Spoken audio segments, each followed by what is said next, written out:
All right, chapter 3, poetry. Mrs. Jules told everyone to pick a color and write a poem about it. Huh, said Joy.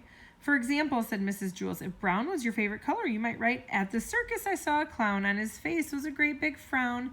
His sad eyes were big and brown. Could you repeat that just a little bit slower, asked Joy. Mrs. Jules repeated it for her.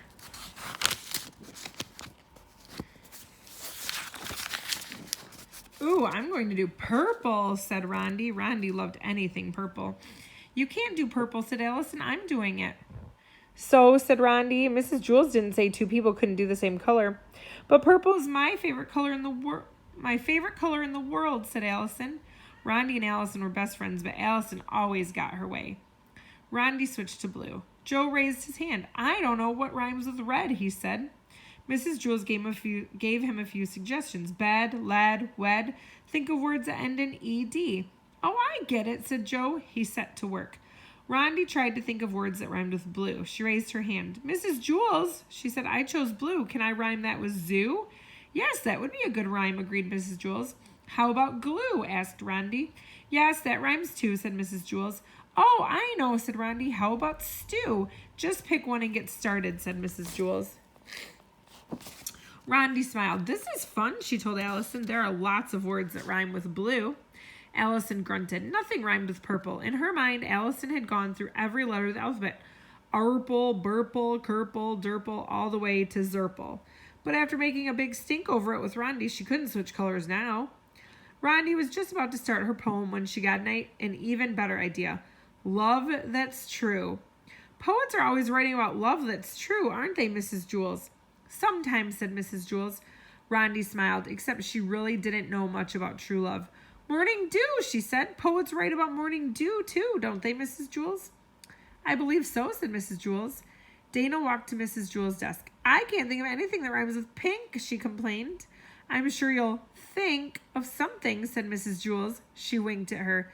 I can't think, said Dana. My mind's on the blink. I'm no good at poetry. I stink. Haha, see what she did there? Just keep trying, said Mrs. Jules. Dana returned to her seat. She started to put her name on her paper, but her pen wouldn't write. Great, she complained. Now my pen's out of ink. Hey, Dana, whispered John. Do you want to borrow my pen? Sure, said Dana. Too bad I'm using it, said John. Then he and Joe cracked up. Meanwhile, Allison was going through the alphabet for the 10th time. Merple, rurple, arple, corple, she thought. My left shoe, exclaimed Rondi. You better choose something, Rondi, and get started, advised Mrs. Jules. I got it, said Rondi. A bird that flew. At the end of the day, the children turned in their poems. Yellow, by Kathy. I don't feel too well. Oh, I don't know who to tell. Oh, I'm sick and I smell. Oh, my barf is yellow. Green, by Stephen. The swimming pool has lots of chlorine. It turned my hair green. Brown, by Joy. At the circus I saw a clown. On his face was a great big frown. His sad eyes were big and brown. Red, by Joe. The fire truck is red. It hurried. The siren wailed. The house burned. The fireman saved the baby who screamed. Pink, by Dana. My favorite color is pink. John is a rat fink. Purple, by Allison. The baby won't stop crying. His face is turning purple. Will anything make him feel better? I bet a burple. Blue, by Rondi. That was as far as she got. Oh, God, here's the guy. Here's the guy. Look at. Chapter 4, Dr. Pickle. Actually, his name was Dr. Pickle with the accent on the second syllable, but that wasn't why everybody called him Dr. Pickle. Dr. Pickle was a psychiatrist. He had thick eyebrows and wore tiny glasses. He had a small beard on the tip of his pointed chin. A psychiatrist is a doctor who doesn't cure people with sick bodies. He cures people with sick minds. Although Dr. Pickle had a pretty sick mind himself. One day, a woman came into the office. She smoked too much, and she wanted him to help her quit. I know that smoking is no good for me, she said as she puffed on her cigarette.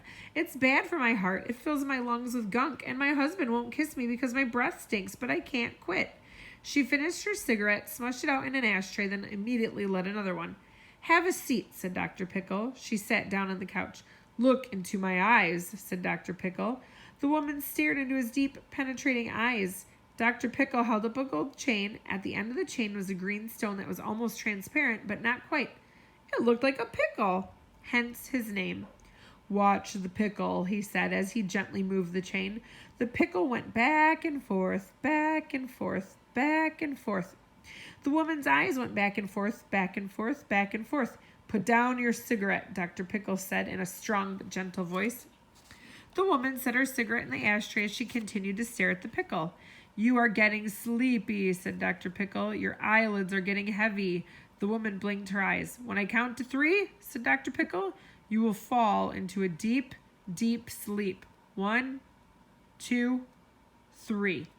The woman's eyes closed. Dr. Pickle put down the pickle. "Can you hear me?" he asked. "Yes," said the woman in a low voice from deep inside her. "Will you do what I say?" said Dr. Pickle. "I will do what you say," the woman repeated. "I am going to count to 5, said Dr. Pickle, "and then you will wake up, and as usual you will want to smoke a cigarette." "I will want to smoke a cigarette," the woman repeated. "But when you put the cigarette in your mouth," said Dr. Pickle, "it will feel just like a worm, a wiggling, slimy worm." "A yucky, icky worm," repeated the woman. "Good," said Dr. Pickle. "Now just one more thing." He rubbed his beard and smiled. "Whenever your husband says the word potato, you will slap him across the face." "When Fred says potato, I will slap his face." "Good," said Dr. Pickle. He counted to 5. The woman woke up. "So do you think you can help me?" she asked in her normal voice as she reached for her cigarette. Dr. Pickle shrugged. She put her cigarette in her mouth and screamed as she pulled it out. She looked at the cigarette, puzzled. She said. She placed it back in her mouth and spit it out onto the floor. "I'm sorry," she said, a little confused. She picked up the cigarette and put it in the ashtray.